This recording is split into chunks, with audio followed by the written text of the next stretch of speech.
앞으로 네오 이뮨텍 성장할 수 있는 성장 동력은 지금 다. 이번 시간에는 네오 이뮨텍에 대해서 말씀드리겠습니다. 최근에 네오 이뮨텍 담당자들과 컨퍼런스 콜을 통해서 연구개발하고 있는 현황들에 대해서 소통을 했습니다. 그래서 그런 상황들까지 합쳐서 여러분들께 말씀을 드릴까 합니다. 이 회사는 상장이 2021년에 되었습니다. 시가총액은 1,900억 정도를 나타내고 있습니다. 대표이사를 보시면 오윤석 사장님이십니다. 바이오 벤처에서 약 14년 정도 일하신 경력을 보유하고 계시고요. 미국 FDA 시니어 스태프 펠로우로서 6년 정도 일하신 경험을 가지고 있습니다. 회사에서도 FDA 경험을 살려서 현재 추진하고 있는 그런 파이프라인들을 성공시키겠다, 이런 생각이 강한 것 같습니다. 이 회사는 독특한 게 2014년도에 미국 메릴랜드에서 설립이 되었습니다. 그리고 제품을 보면 인터루킨 7, 즉 I7이라는 T세포를 증폭시키는 겁니다. 그러니까 숫자를 늘리는 그런 기능을 갖고 있는 물질, 인터루킨 7이라는 물질을 개발을 하고 있습니다. 총 인원은 최근에 구조조정을 통해서 80명대를 기록을 하고 있고요. 특징적인 것은 이 인터루킨 7으로 800명 이상 투여를 한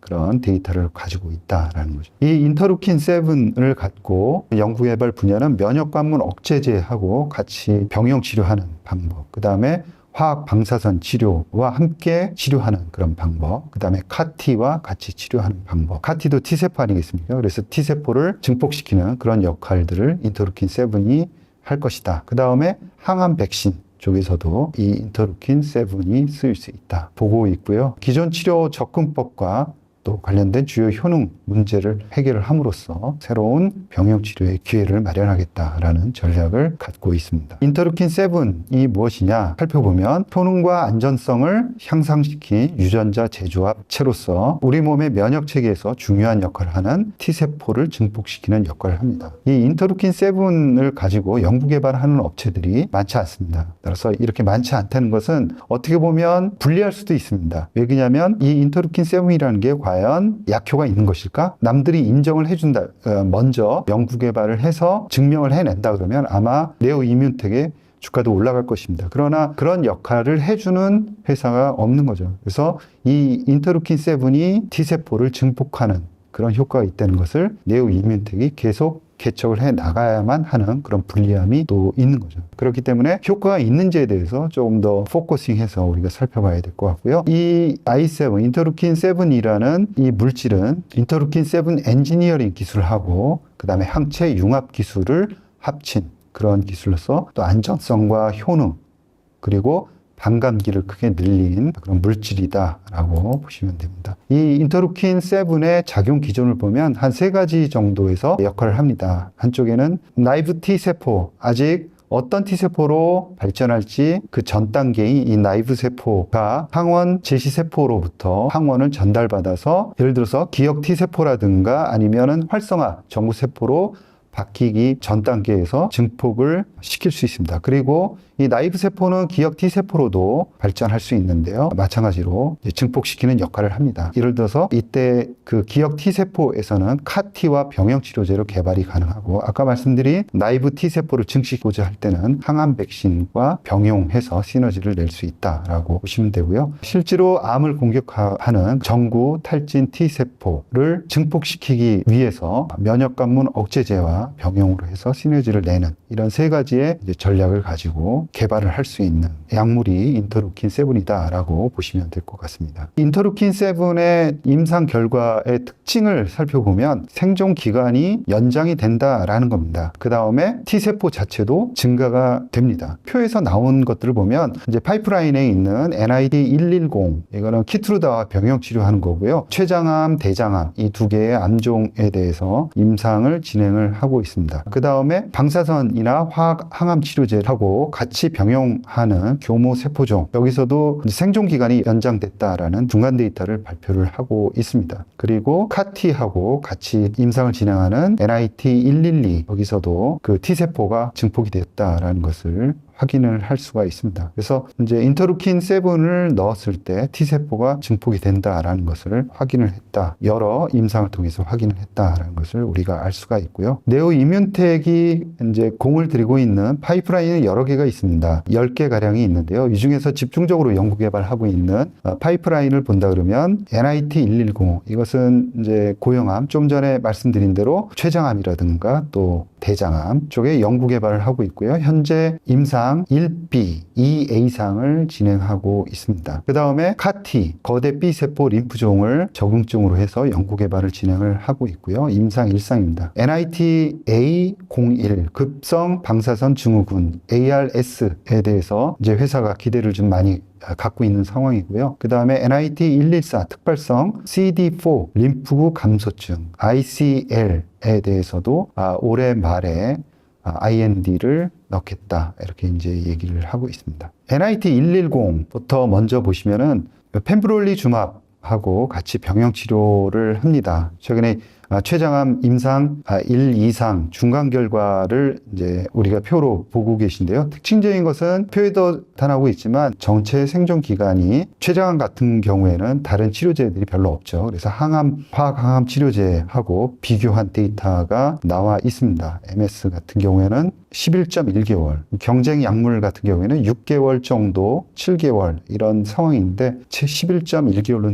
나타나서 의미 있게 길다라고 볼 수가 있을 것 같고요. 무진행 생존 기간 같은 경우에는 한 1개월 정도 차이가 나는 것 같습니다. 화학항암 요법 같은 경우에는 3.1개월에서 한 3.5개월 정도인데 4.4개월을 보이고 있어서 한 1개월 정도 긴 무진행 생존 기간을 보이고 있다. 이런 결과는 췌장암 26명을 대상으로 해서 연구 개발 결과를 발표한 겁니다. 그래서 특징적인 것은 전체 생존 기간이 길게 나온다라는 거죠. 이번 아스코 2024에서 발표된 초록을 보더라도 비슷한 결과가 나왔습니다. 그래서 키트루다 병용 임상 2A상 98명의 현미부수체 안정형 대장암, 그다음에 췌장암 48명을 대상으로 해서 연구 개발을 한 결과 무진행 생존 기간은 1.5개월로 나타났고요. 대장암입니다. 그리고 췌장암 환자는 1.4개월로 나타났습니다. 그리고 부분 반응은 2명에서 나타났습니다. 대신 대장암의 평균 전체 생존 기간이 13.2개월로 나타났고 또 췌장암에서는 11.1개월로 나타났습니다. 표준 치료제의 현미부수체 안정형 대장암 같은 경우에는 10.8개월입니다. 그리고 췌장암 같은 경우에는 6.1개월입니다. 그래서 전체 생존 기간 측면에서 혜택이 있는 것으로 나타나 있죠. 그리고 이러한 결과를 가지고 이제 키트루다하고 병용 임상을 진행하고 있는 상황입니다. 그래서 앞으로의 임상을 이러한 결과를 가지고 어떻게 진행을 해 나갈지 그리고 머크에서는 어떤 생각을 가지고 있는지를 아는 게 대단히 이제 앞으로 중요할 것 같다라는 거죠. 그리고 또 한 가지 임상 결과를 발표를 했는데 이거는 바이오마커와 관련된 임상입니다. 그러니까 펜브롤리주맙과 인터루킨 7을 동시에 이제 투여를 했을 경우에 치료되는 환자분이 잘 치료되는 환자분과 또 치료가 잘 안 되는 환자분 이렇게 좀 나눌 수 있는 그런 바이오마커가 뭘까라고 생각을 해본 거죠. 만약에 이 바이오마커를 우리가 알아낼 수 있다 그러면은 조금 더 치료가 잘 되는 환자분을 대상으로 해서 우리가 효과를 낼 수 있지 않을까 이런 생각을 할 수 있는 거죠. 그래서 바이오마커 즉 단백질 중에서 한 3개의 단백질을 골랐고 이 단백질이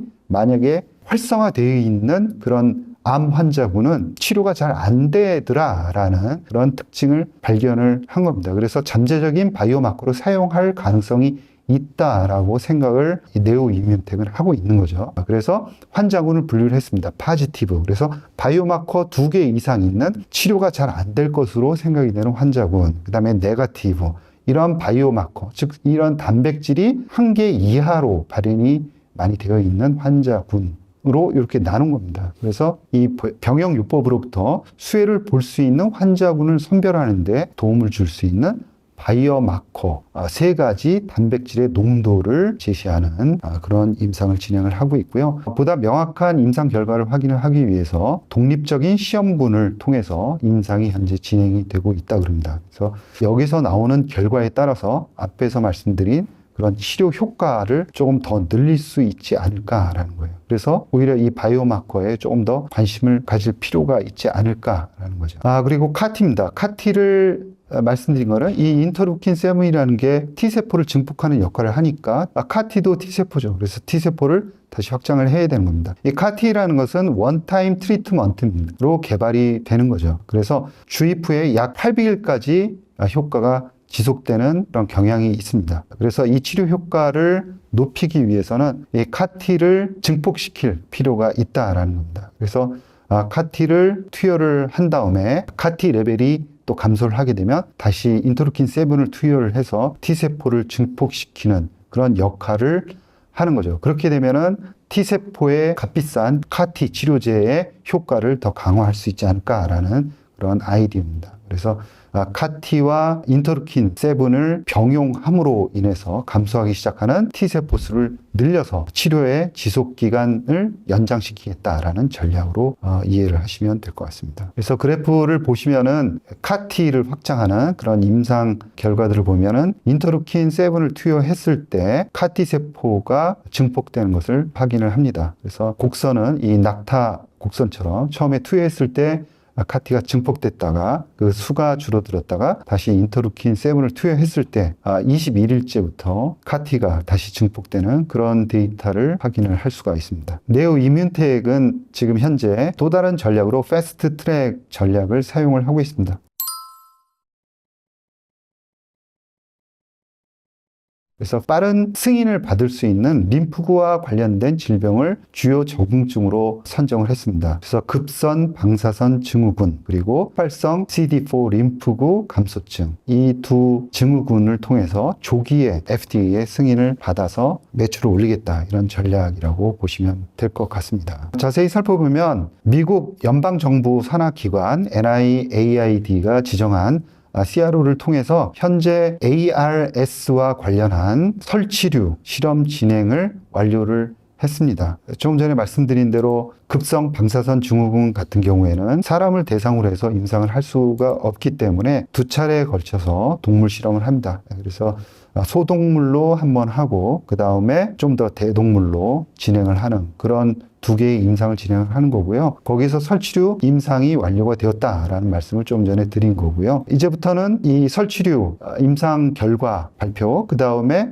대동물로 넘어가는 절차들이 남아 있습니다. 회사의 최종 그런 그 계획은 내년 말 정도까지는 데이터들을 다 확보를 해서 BLA를 제출할 수 있도록 준비를 하겠다라는 전략을 갖고 있습니다. 지금까지 말씀드린 그런 내용을 좀 정리를 하면서 네오 이뮨텍의 향후 일정에 대해서 소개를 하면은 이번 아스코를 통해서 췌장암과 대장암 임상 중간 결과를 발표를 했죠. 그래서 앞으로 임상이 어떻게 진행이 될지에 대해서 여러분들 관심을 가져야 된다라고 말씀을 드렸고 그때 이제 어떤 점을 포인트로 둬야 될지에 대해서도 말씀을 드렸습니다. 그리고 연말에 있는 에스모에서 NIT112 CAR-T와 관련한 임상 중간 결과를 발표할 계획입니다. 림프구 감소증과 관련해서도 IND를 연말 정도에 제출하겠다라고 이야기를 하고 있고요. ARS와 관련해서는 설치류 실험 결과를 곧 발표를 할 것 같은데요. 올해 중반 정도에 발표를 할 것 같습니다. 그리고 나서 2차 동물에 대한 실험을 할 예정입니다. 그 결과를 받아보는 게 2025년 초중반 정도 될 것이다 라고 생각이 되고요. 그리고 자료를 정리를 해서 FDA에 제출할 수 있는 그런 자료 마련을 내년 하반기에 하겠다라는 게 전체적인 향후 일정입니다. 동사가 가지고 있는 현금 현황을 분석을 해보면 현금 가용 연수는 1.5년 정도, 그래서 한 6분기 정도 사용할 수 있는 현금을 가지고 있다라고 볼 수가 있고요. 연말 정도로 가면서 자금 수요는